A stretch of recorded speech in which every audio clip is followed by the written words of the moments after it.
This week on Wrestle Wednesday, the road to Wrestle Kingdom 14 and Survivor Series.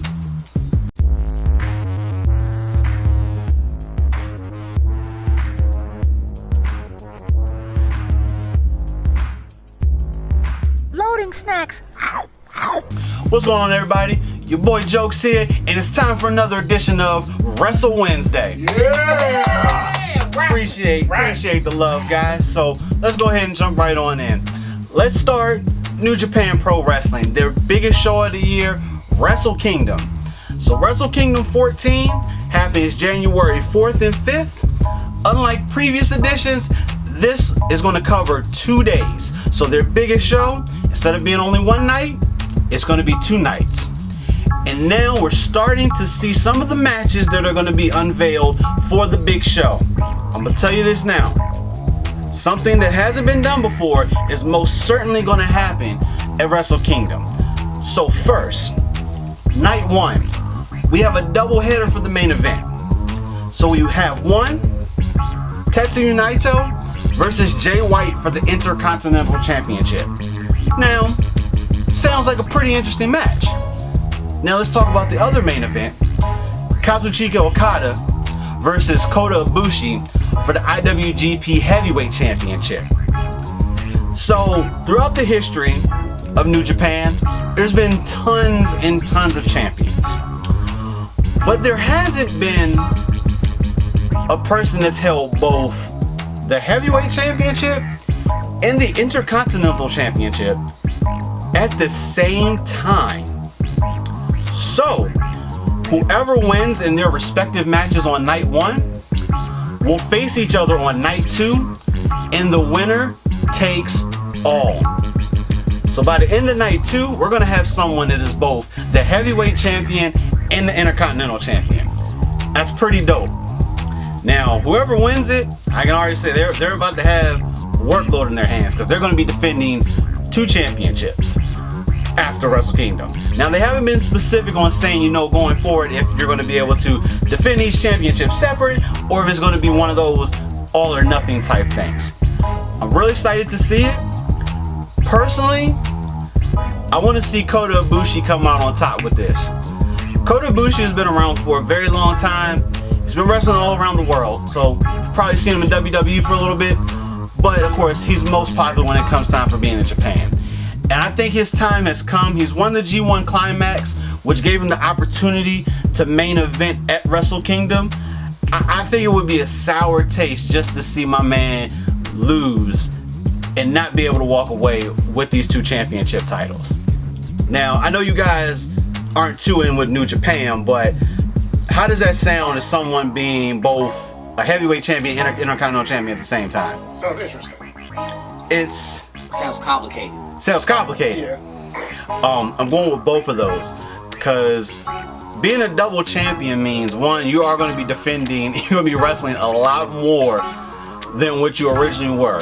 So whether it's tournaments, just one-on-one matches, whoever wins this, I'm going to give you some mad props, because your work is going to be cut out for you in these coming months afterwards.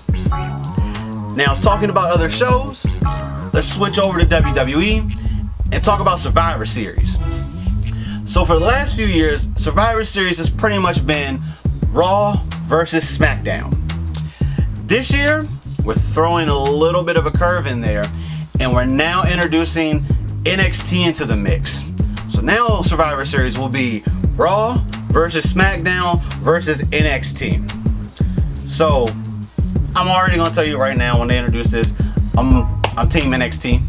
Like, I want this happen. I want this to go down. So over the past few weeks, we've been seeing little things being teased on both Raw and SmackDown. So Adam Cole, who is currently the NXT champion, has defended his title on both Raw and SmackDown.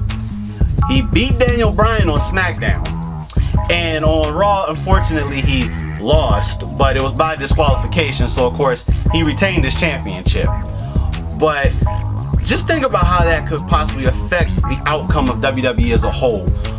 What if the NXT championship did start getting shuffled around the different brands? Personally, I don't necessarily want to see that. I think NXT as its whole, as itself, is an awesome thing.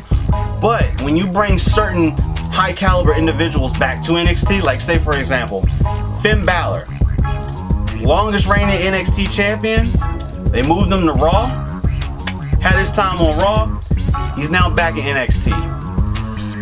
I think being in NXT gives these wrestlers a little bit more time to shine because you don't get lost in the mix with all of the other superstars and everything on Raw and Smackdown. But I tell you, they're doing the invasion angle again. So we're seeing the NXT stars show up on Raw and Smackdown and beating down people. It's kind of cool to actually see it. And of course, Triple H is leading this charge. So I'm really eager to see how this is going to go down. Now, personally, what I thought this was going to lead to was possibly seeing the champions of each brand wrestle against each other. Now we're going to see the tag teams from each individual brand wrestle at Survivor Series. But imagine this: Brock Lesnar versus The Fiend Bray Wyatt versus Adam Cole. Now I know Adam Cole kind of sounds like the odd man out, but that was going to be a pretty interesting match to actually see. But that kind of got derailed on Monday Night Raw because Rey Mysterio wants to stand up for his fallen ally Cain Velasquez. So he challenged Brock Lesnar to the WWE Championship at Survivor Series. Pretty sure we all know how that's going to go, seeing as what's happened in the past. But who knows? We could all be surprised. But I'm going to tell you, Survivor Series, I believe is looking like it's going to be the best pay-per-view of 2019 for WWE. Probably one of the better pay-per-views in a while now. Just having NXT in the mix just creates a whole new level of engagement that I don't think we've seen on Raw and Smackdown. Not to mention NXT kind of has the highest ratings of the show between Raw, Smackdown, and NXT. So all you can do is bring these guys on and show off. Especially, I don't know if you guys were keeping up with the whole Saudi Arabia thing. All the wrestlers, a bunch of the wrestlers from SmackDown got stuck over there, so they literally had to bring the whole NXT roster in to fill in on SmackDown. That was pretty dope, don't get me wrong. But these guys, they're going to start running the WWE. So what do you guys think about Wrestle Kingdom and Survivor Series? Do me a favor. Drop some comments down below. Who do you think is going to come out on top?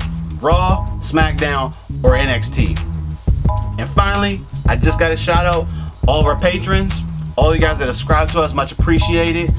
If you guys haven't joined up on Patreon yet, I would highly recommend you go over there because there's some exclusive content that you can't get anywhere else.